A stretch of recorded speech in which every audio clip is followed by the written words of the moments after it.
Hi everyone, welcome back to your own academy, that is Achievers Academy. This side Nisha Sharma, your friend, your guide. So DGT screening में एक बहुत ही important chapter है जिससे question confirm देखने को मिलेगा. तो बिल्कुल इन शॉर्ट इस चैप्टर के जो भी क्वेश्चंस एग्जाम में बन सकते हैं मैं आपको फटाफट 2 मिनट में करवाती हूँ. तो चैप्टर है RT, ये टीचिंग एप्टीट्यूड इन शॉर्ट है. ठीक है, शॉर्ट्स में टीचिंग एप्टीट्यूड है. RT सबको पता है, RT है right to education. Right to education मतलब शिक्षा का अधिकार. शिक्षा का अधिकार का मतलब क्या है कि हर बच्चे को शिक्षा मिलनी चाहिए. लेकिन हर बच्चे का मतलब यहाँ हर बच्चा नहीं है. हर बच्चे का मतलब यहाँ पर हर वो बच्चा है जिसकी उम्र 6 से 18 वर्ष है. ठीक है, तो 6 से 18 वर्ष के बच्चे को क्या मिलनी चाहिए भाई? शिक्षा मिलनी चाहिए. मतलब बेसिकली 8वीं क्लास तक की ही एजुकेशन की यहाँ बात आती है. फ्री एजुकेशन जो है हर बच्चे को यहाँ पर मिलनी चाहिए 6 से 18 वर्ष की. ये कहता है अपना right to education RTE act 2009. अब इसको 2009 क्यों बोला? क्योंकि इसकी सारी जो एक्टिविटीज हुई हैं वो 2009 में होती हैं. सबसे पहले आपको पता है कोई भी बिल पारित होता है तो वो संसद में होता है, फिर उस पर राष्ट्रपति की साइन होते हैं, फिर वो अपना बिल बन जाता है, कानून बन जाता है. तो सबसे पहले 20 जुलाई 2009 को राज्यसभा में बिल पारित होता है. ठीक है, RT के लिए. फिर 4 अगस्त को लोकसभा के अंदर बिल पारित होता है. ठीक है, फिर 26 अगस्त को उस टाइम जो अपने प्रधानमंत्री राष्ट्रपति थे प्रतिभा देवी सिंह पाटिल जी, उन्होंने इस पर साइन कर दिया. और आपको पता कोई भी बिल साइन कर दिया जाता है तो वो एक तरह से कानून बन गया, एक तरह से लागू हो गया सारे लोगों के लिए. सबके लिए एक बिल जो है ये पास हो जाता है आपका 26 अगस्त को. इसीलिए इसको RT एक्ट 2009 बोला. लेकिन सही मायने में RT एक्ट जब लागू हुआ तो वो टाइम था 1 अप्रैल 2010. ठीक है, 1 अप्रैल 2010. बट फिर भी हम इसको क्या बोलते हैं भाई? RT एक्ट 2009, क्योंकि ये 2009 में लागू हुआ था, डेट्स वाई. ठीक है, 1 अप्रैल 2010 को ये लागू हुआ और भारत इसको लागू करने वाला 135वां देश बना. मतलब भारत से पहले 134 देश एडवांस चल रहे थे जो कि अपने लोगों को शिक्षा का अधिकार दे रहे थे. सबसे पहला देश था नॉर्वे, जिसने इस अधिकार को शुरू किया था RT एक्ट को, तो नॉर्वे था. और भारत बन जाता है 135वां दिवस जिसने RT को अपनाया. RT क्या कहती है कि बच्चों को कुछ अधिकार दो, शिक्षा से वंचित मत रखो भाई. 6 से 14 वर्ष का हर बच्चा पढ़े, उनसे फीस मत लो, कुछ मत लो, बस उनकी एजुकेशन होनी चाहिए. कोई पेरेंट्स नहीं भेजेगा तो उसको भी बताएंगे हम. ठीक है, तो इन्होंने जब ये लागू किया ये दस्तावेज, तो इसके अंदर इन्होंने 7 चैप्टर डाले, हर चैप्टर में कुछ कुछ बताया. फिर इसने 38 सेक्शन डाले. लेकिन फिलहाल आपसे प्रेजेंट में पूछा जाए तो आपसे फिलहाल पूछे RT में कितने सेक्शन है तो आप 39 करेंगे. एक सेक्शन ऐड हो गया जिसमें स्टेट्स को ज्यादा रिस्पॉन्सिबिलिटी दे दी गई है थोड़ी बहुत एजुकेशन की. ठीक है, तो अब आपसे पूछे यदि ऑप्शन में 39 है तो करंट 39 टिक करेंगे, नहीं तो 38 के साथ जा सकते हैं. एक शेड्यूल है RT में. ठीक है, संविधान का कौन सा संशोधन बना भाई?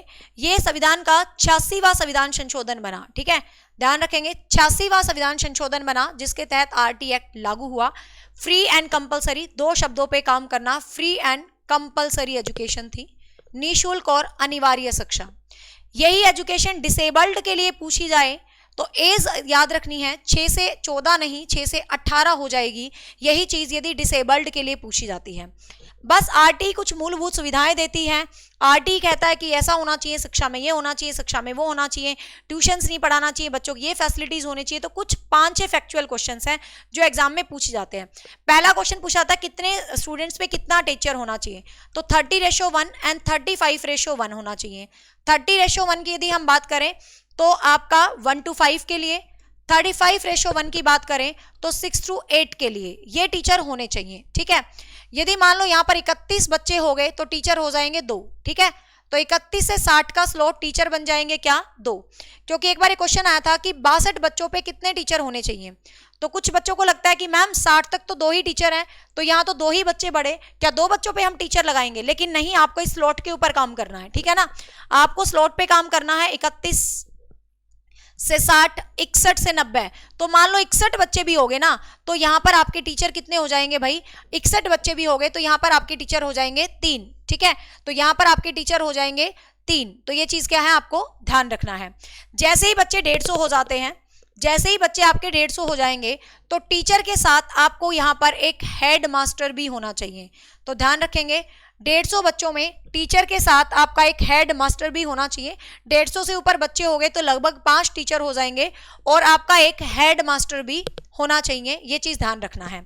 साथ में 200 बच्चे हो जाते हैं तो हेडमास्टर तो आपका एक ही है यहाँ पर, लेकिन एक क्वेश्चन बन सकता है एग्जाम में कि 200 बच्चों पे जो पुपिल टीचर रेशो होता है, जो बच्चे और टीचर का रेशो होता है, 200 बच्चे यदि हो जाते हैं तो ये रेशो 40 हो जाता है, ठीक है। तो ये रेशो 40:1 हो जाता है। स्पेशल आपसे क्वेश्चन पूछे ना कि 200 बच्चों पे प्यूपिल टीचर रेशो कितना होता है, तो 40:1 बन जाएगा, ठीक है। तो एक तो ये क्वेश्चन बनता है। एक क्वेश्चन बनता है सप्ताह में कितने घंटे काम करेंगे, तो लगभग 45 घंटे हैं कि एक अध्यापक को सप्ताह में 45 घंटे काम करेगा, 200 दिन काम करेगा पीआरटी की टीचर, और 220 दिन काम करेगा टीजीटी टीचर, ठीक है, 6 to 8 वाला टीचर, ठीक है। ये फैक्ट पक्का आता है पेपर में। 800 घंटे, सॉरी यहाँ पर 200 दिन है ये, ठीक है, ये 200 दिन है और ये 220 दिन है। और घंटे पूछे, यहाँ पर 800 घंटे हैं और यहाँ पर 6 to 8 में क्या है भाई, 1000 घंटे हैं, ठीक है।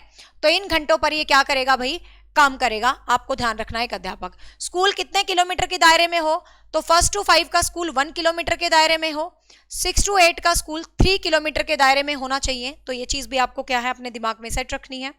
फिर यहां से जो क्वेश्चन बनता है आरटी से, आरटी कहती है एसएमसी कमेटी पर काम करो, स्कूल मैनेजमेंट कमेटी पर काम करो, स्कूल मैनेजमेंट होना चाहिए, टीचर्स को ट्यूशंस नहीं पढ़ाना चाहिए।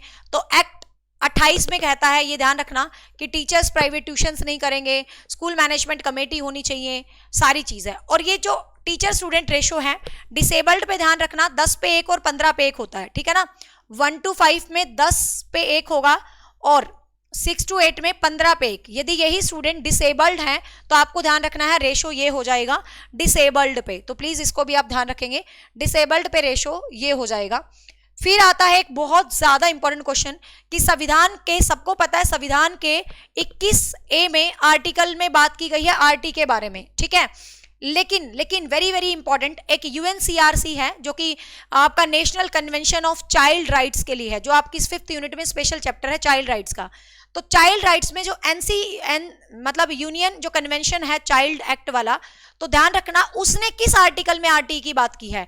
तो ये अलग क्वेश्चन है, कई बच्चे गलत कर देते हैं।